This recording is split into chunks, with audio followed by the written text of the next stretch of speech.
Շուրջ 3 տարի Գյումրու ավագանու շարքերում ակտիվ գործունեություն ծավալած Ապրիլու երկիր խմբակցության ղեկավար Կարեն Մալխասյանը մասնակցելով ավագանու այս արտահերթ ընտրություններին վստահություն է հայտնում, որ լիովին տիրապետում է Գյումրու խնդիրներին ու դրանց լուծման ուղիներին։ Վերջինս ընդգծում է 3 տարվա գործունեությունը հստակ ցույց է տվել իր սկզբունքային առաջնահերթությունները Գյումրու շահը, որը դրսևորվել է նրա ամենօրյա աշխատանքում եւ քրտնաջան աշխատանքի ու պարտաճանաչության մեջ։ Կոմֆորտ զոնայից ելել եմ, մասնակցել եմ ընտրության, մնացել եմ ավականի ուրիշ առաջի համարների պես չեմ հրաժարվել, ավականու ակտիվ անդամներից մեկն եմ եղել, այսօր եմ մտել եմ պայքարի մեջ։ Քարոզարշավի ընթացքում Մալխասյանը հաճախ հանդիպել է քաղաքի բնակիչների հետ եւ վստահեցրել նրանց, որ քաղաքական տարաձայնություններ եւ բաժանարար գծեր չեն լինի։ Նա ընդգծում է, որ եթե ընտրվի, իր մոտեցումը կլինի համերաշխ ու միահամուռ, միասին աշխատելու հանուն Գյումրու բարօրության ու զարգացման։ Քարոզարշավը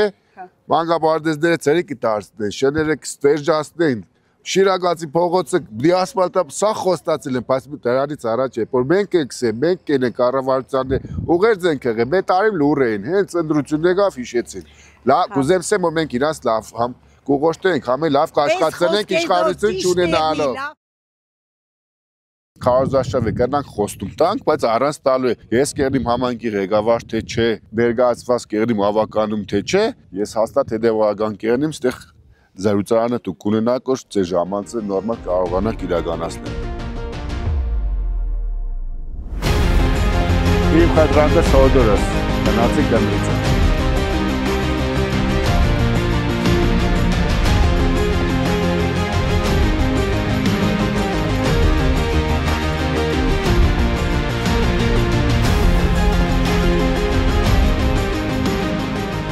Ապրիլու երկիր կուսակցության ավականու ցուցակը գլխավորող Կարեն Մալխասյանը նշում է, նախընտրական ծրագրում անդրադառնում է քաղաքի աղբահանությանը, անօթևանությանը, թափառող կենդանիներին, գերեզմանատներին, հանրային տրանսպորտին, զբոսաշրջությանը, անվճար մանկապարտեզներին վերաբերող խնդիրներին։ Մալխասյանն անդրադառնում է նաև ընտրություններից հետո կոալիցիա կազմելու հարցին, միաժամանակ կարևորում որդեգրած սկզբունքներն ու քաղաքի շահը, փաստում է Ապրիլու երկիր կուսակցությունը երբեք չի համագործակցել քաղաքացիական պայմանագրի հետ։ Շնորհակալ եմ սաղեցել վերաբերմունքի համար, դա Աստված ով իշտ լավ բարի ծրագիր ունի Գյումրին զարգացնելու իր ծրագիր ունի, բոլորը կարողանան իշա այդ ամեն ինչը ծառայեցնել Գյումրուն։